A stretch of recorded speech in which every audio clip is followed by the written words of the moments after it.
name is Tina Banks, and I am your host today on World's Best Podcast.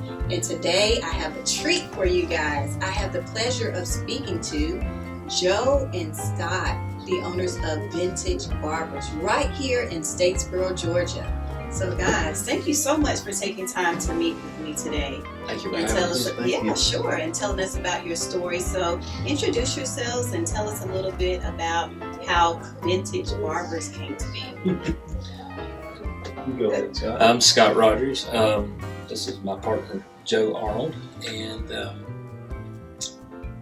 I first got in the hair industry probably 6.5, 7 years ago, and the way Joe and I come to know each other was I used to work for Joe's wife as a cosmetologist. I worked for 67 Styles, our sister company, and then I moved to Atlanta for a little while and strictly barbered while I was there. Went back to barber school to hone the craft even more, and during the pandemic things shut down, and my wife was able to keep her job in Atlanta, but we decided to move back to Statesboro.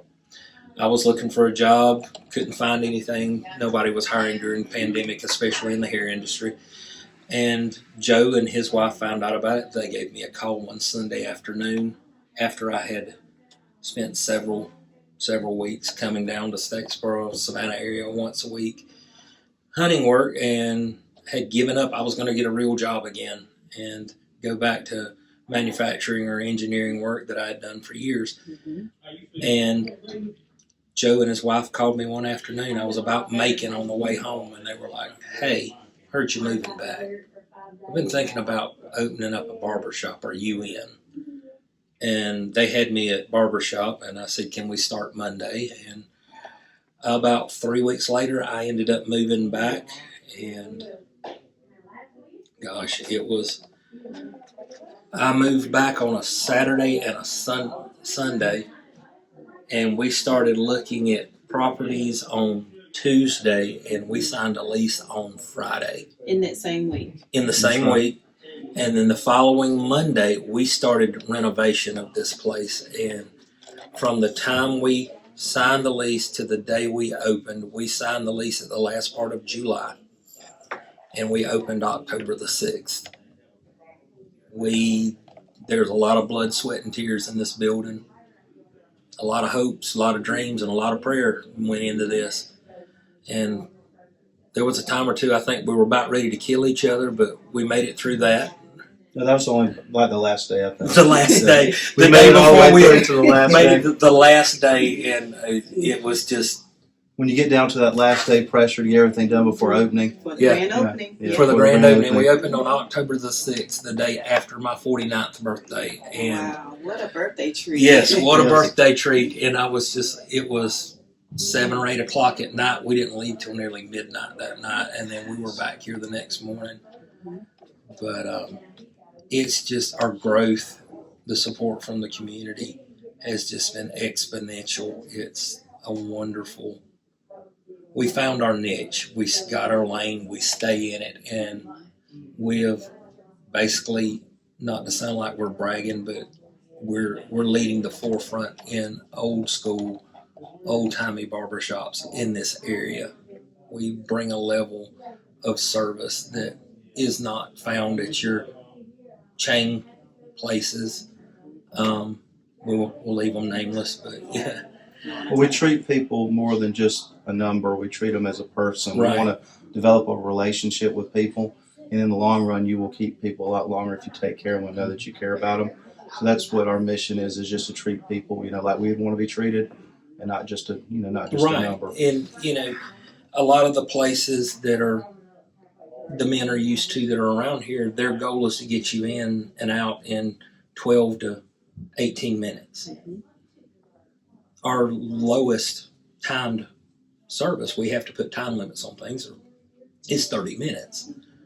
But we pride ourselves in our promptness, and if your appointment's at 10, we're ready for you at 10 or at 10:30, because we've got guys, they come in, they take their lunch break. That's our goal. But to give you a really good example of how we have maintained just repeat business. I had a gentleman in my chair this morning. He's been here every other Wednesday since the Wednesday we opened. I have my very first client when we opened the doors on October the 6th. He comes every other Tuesday. And that's been almost 17, 18 months now. We've built these relationships. I know about these guys, kids, family. They're not just clients. They're family now. But Joe hit the nail on the head. We want to treat our clients with the same that we would expect for ourselves. And Statesboro was missing that. God bless Mr. Henry. When Mr. Henry passed, there was a huge gaping hole for men's haircuts because Mr. Henry had been there forever. And, when Mr. Henry passed and that closed, the people that worked there went their separate ways. They doing different things. And there wasn't that, you couldn't go to Georgia Southern in the 80s and 90s and not graduate without getting a haircut at Henry's. I think it was a prerequisite. Yeah, that's what I've always heard. Yeah. Well, a little history about how we met, other than the salon. A little bit of back history on me. I actually was in sales and customer service, and that's kind of what I bring to the table with this business. I bring the marketing and the business development. So my job is to help people know that we're here, let people know that this is a place to come.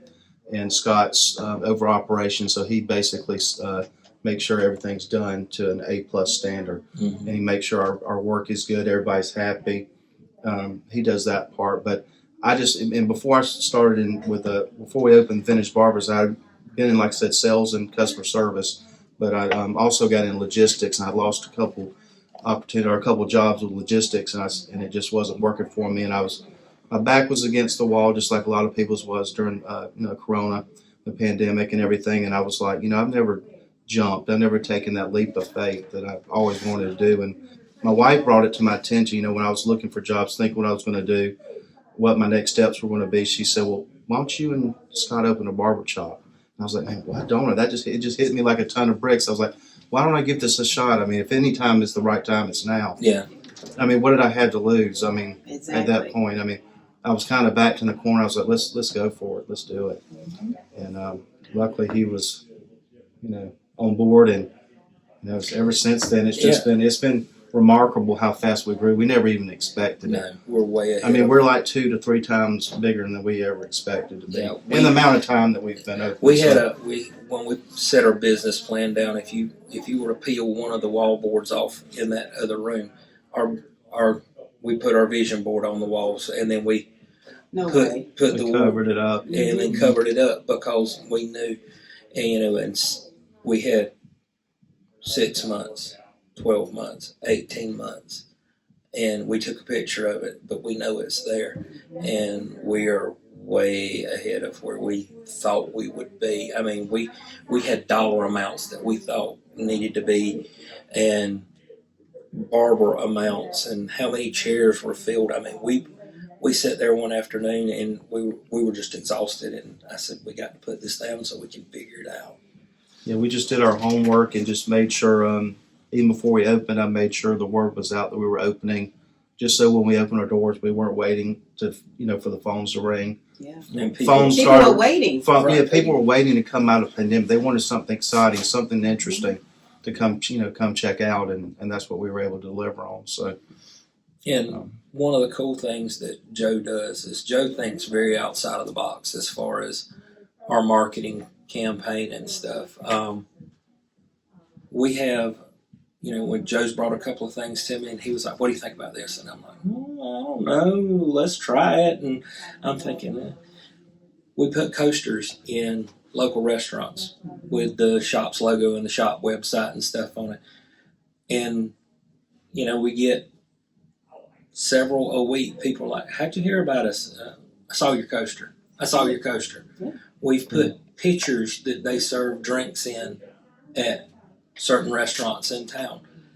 And they see our face. It's all about brand recognition, and that was why we chose when we designed our logo, the main thing we had our ideas, we put it with a graphic designer, and we told her we wanted something so cool looking that people would want to get it as a tattoo.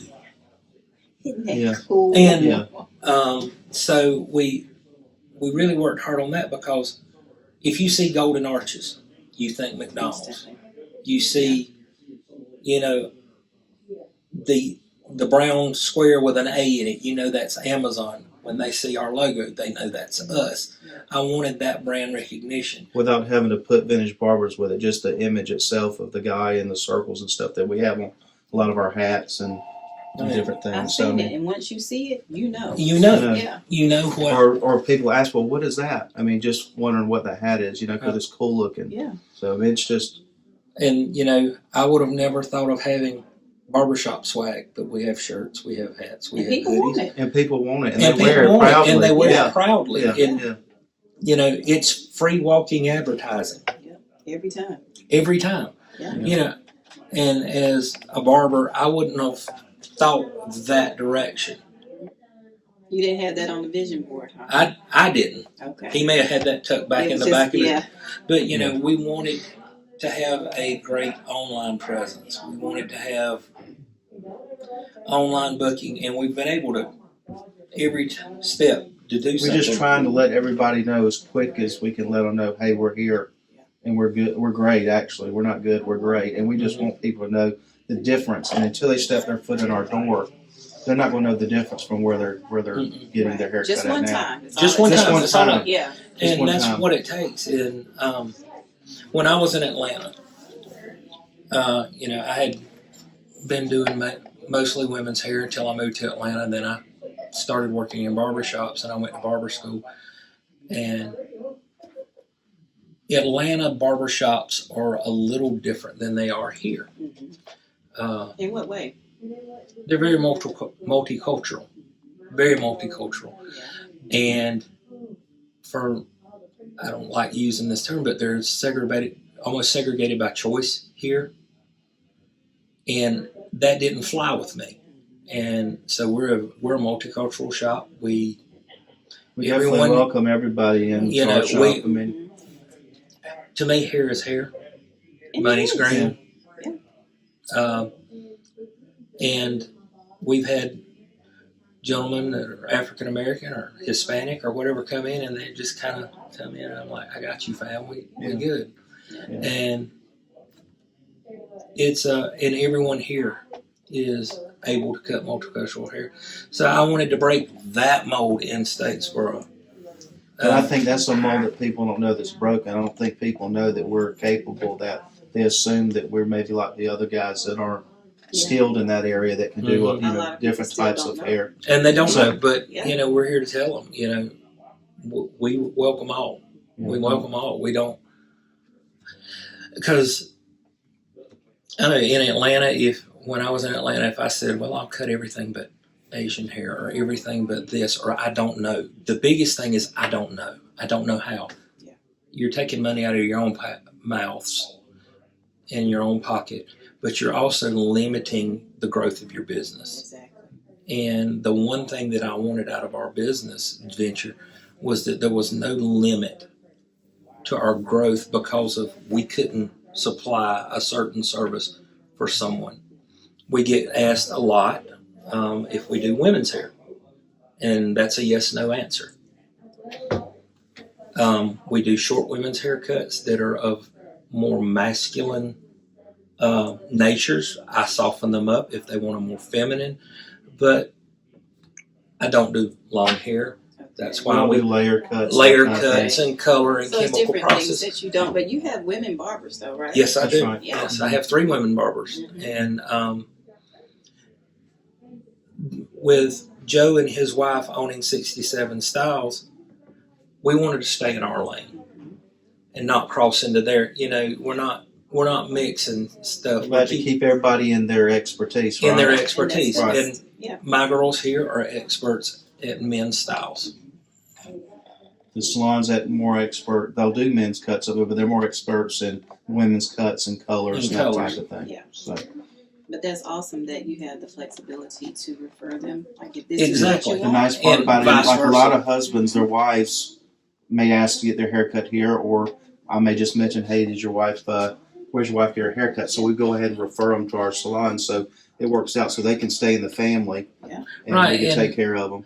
In the past 15 years, back in the late 70s, early 80s, guys went to salons because they wanted a more stylish haircut than what the traditional barbershops were giving. Yeah. The last 15 years, guys have wanted a place that was theirs again. They have. That's changed. That's changed. Mm-hmm. And with barbering becoming a very prominent thing now, guys are getting skin fades and quiffs and the hipster haircuts and what have you. They want a place that's theirs, which has pushed barbers to become more versed in just the standard haircuts of old. That's right. And the big thing that sets us apart too is beards are big right now. Beards are huge. Everybody's wanting a nice beard, and no one really dedicates their time and skill and to those kind of things anymore. And that's the niche that we do. We specialize in the beards and taking care of the shaves, and a lot of people just skip over that and don't spend the time, and that's what the public wants. That's what guys want. Right. That old timey shave, and their beards look really nice. So I mean, it's and that was one thing that I did for myself when we were in Atlanta. I was a new guy from South Georgia that sounded like I needed to be baling hay instead of cutting hair. And the thing I wanted to do to differentiate from myself was I said, I got to make myself a little more different or recognizable. So I built my reputation on beard work. That's why I have a big beard. Plus I'm lazy and I don't like to shave. But by having that bigger beard, and they look at my beard and it's in good shape, it's easy for a guy to trust another guy if he's got a beard the size of mine or the size of Joe's if I've got one. Not saying anything bad about my girls out there because they do excellent work. One of them takes care of mine now. But a guy, if he's a first-time big beard guy, he sees somebody that's got a big beard on a logo and a big beard on his face and a big beard sitting behind the counter. He goes, okay, these people know what they're doing. Exactly. And it's a trust thing. Mm-hmm. Because it's one thing you don't play with. A lot of people say you don't play with my hair and you don't play with my beard. it takes a lot of time to grow a beard and patience. One wrong move, I can remove 6 months of growth. Yeah. I mean, this is about 1.5 years worth. It's detrimental. Sure. Yeah, and that's one thing about with the quality. Going back to the quality that Joe alluded to earlier was you give someone a great haircut, they're going to tell a friend or two. You give someone a bad haircut, they're going to tell everybody. Everyone knows. And with social media, that can put a barber or a barbershop out of business in a hurry. So if we give great service and they tell people, we're keeping that up. And a guy will flat out put somebody on blast if they've got a big beard like mine and somebody messes it up and they cut several inches off. You're on blast. That's career suicide. Oh, yeah. That's why it's so important that we make sure we have people at workforce that hits that certain standard. Because if we get someone that doesn't do the type of work that Scott wants to be done, then that's just going to hurt the business. Now, it don't matter how much I reach out to people on social media or meet people out and about. If they've heard bad if we can't deliver bad the news product about that us, it's just not. then we like to what Joe and I call we'll say we'll promise less and deliver more. That way there's a little more surprise every time with the services and the experience, because that's what we wanted it to be. Is not just you're coming in to get a haircut. It's an experience. We do the hot leather shave on the neck with a straight razor. We do the hot towel on the neck.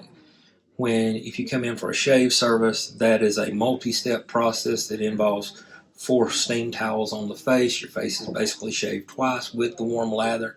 It's an experience. You get cooling aftershave put on that's massaged into the face.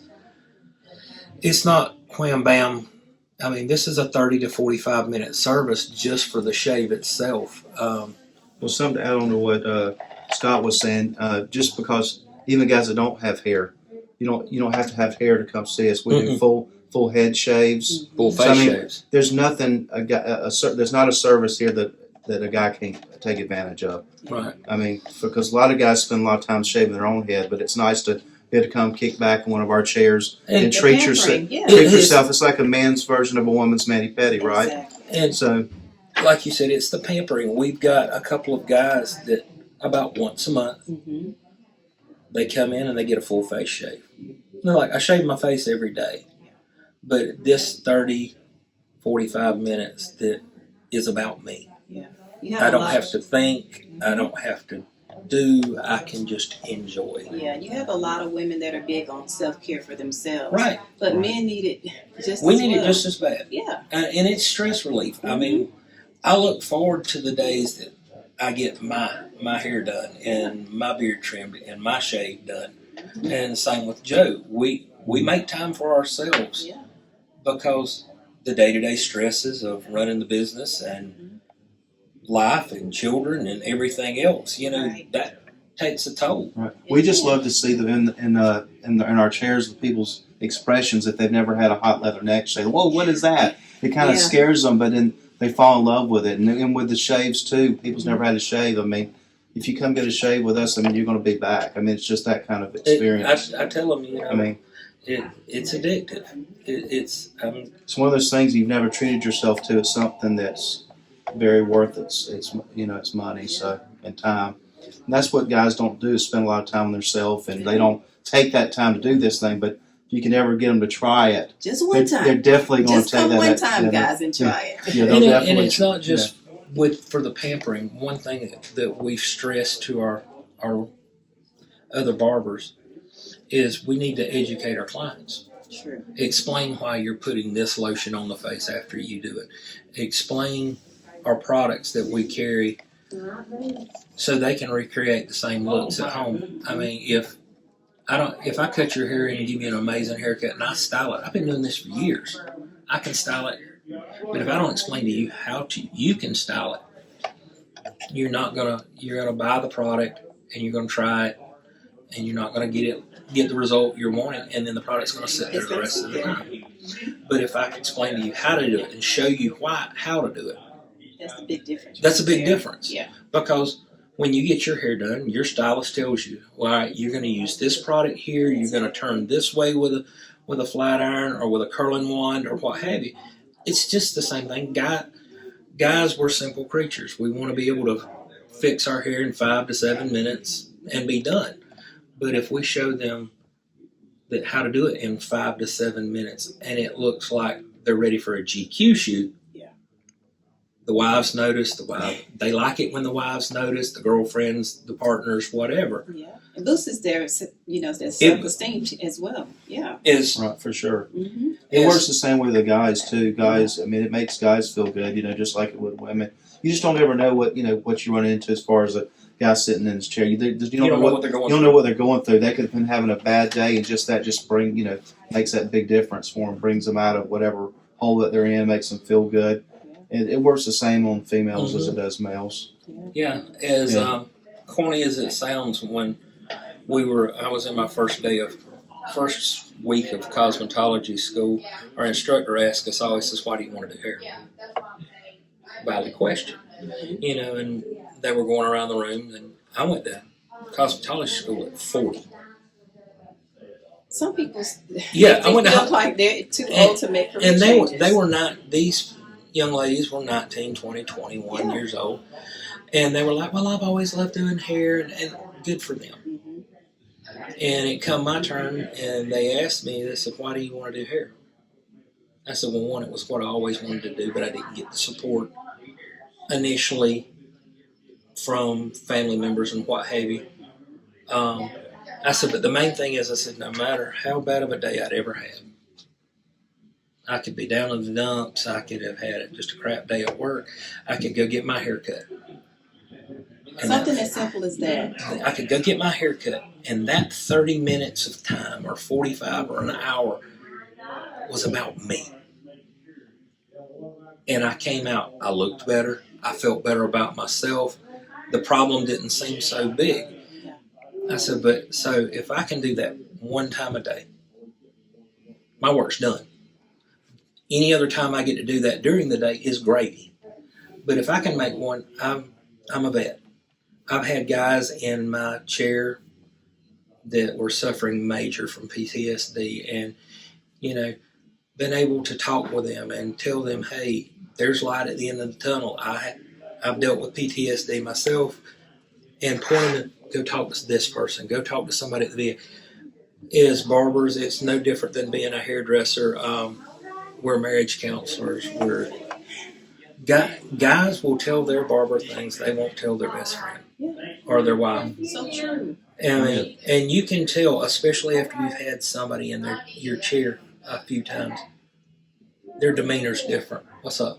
And sometimes they just need somebody to stand there and not say a word, but just listen. Just listen. And then there are some guys that I know when they sit in my chair, they're not chatty people. So I don't talk. I'm just quiet. Because that 30 minutes, they either work in a factory or they're a school teacher, and they've had somebody on their ear all day. So you learn your people, and you give them what they need. Yeah. So how can we connect with you guys on social media? We could, of course, like us on Facebook. We have that. We have Instagram. You have can follow us Instagram on now. Instagram Yes. too. Didn't start with Instagram. No, we purposely stayed away from Instagram until we had some more key players in the place. We've got Instagram. We're looking at some. I'm actually looking into the world of TikTok. Yeah. Yeah. As far as like booking, we do online booking, so you can book through our website, or you can actually book through Facebook as well. There's a link there to book. We have on our Facebook. Our Facebook is Vintage Barbers Statesboro. Okay. Yeah. And then our website is www.WestboroVintageBarbers.com. Okay. And what about your Instagram? Vintage Barbers Statesboro. I think it's the been same? probably. I believe it's the same as our. Joe handles all that part. Okay. He's the creative force behind that. But we're open Tuesday through Saturday. Tuesday through Friday is 9 to 6. We take our last appointment at 5:30. Walk-ins are welcome, but appointments are always best, especially if you're wanting to see a specific barber, because we book up quick. It's always better to call anyway, because the likelihood of you being able to walk in most times is slim to none. You'll have to wait or may not. So to keep from being disappointed, we recommend you call ahead. And then Saturday's 9 to 3. We have a short day for that. Okay. But it's been a blast. It's been a heck of a ride for us, because we did not expect the support, and the community's just really backed us. really backed us. And we got a lot of big players in the community that's looking out for us. And putting other players into place, and it's just helping us grow. And we appreciate the community for that. Absolutely. Awesome. And we appreciate you guys. Yeah. We look forward to continue growing and people to continue coming. Yeah. And thank you for taking the time to share your story with us today. Thank you for having us. Yeah, and guys, if you need a special beard cut or a haircut or just want to be pampered, please contact the Vintage Barbers. All right, we'll see you guys in the next episode. Thank you. Thank you so much. Oh, wow.